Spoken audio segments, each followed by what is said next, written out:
आपण करूया बोंबील फ्राय।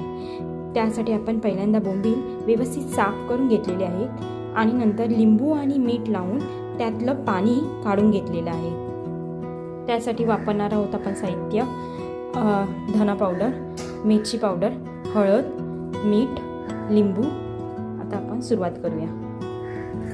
परत एकदा आपण लिंबू व्यवस्थित पिळून घेतोय।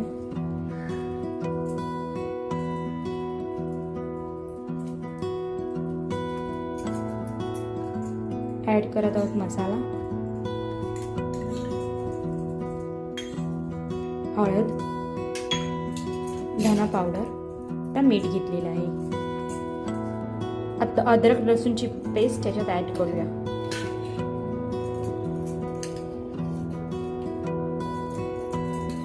अशा रीतीने आपण मसाला व्यवस्थित लावून बोंबील थोडा वेळ ठेवून देऊया। त्यानंतर आपण फ्राय करू शकतो। फ्राय करण्यासाठी रवा, तांदळाचं पीठ, मसाला, हळद, मीठ घेतलेलं आहे।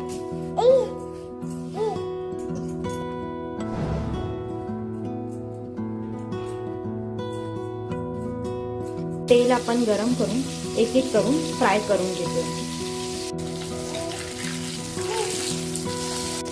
अशा रीतीने आपण व्यवस्थित भाजून घेऊया।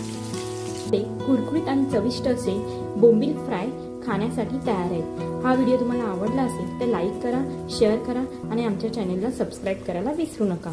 धन्यवाद।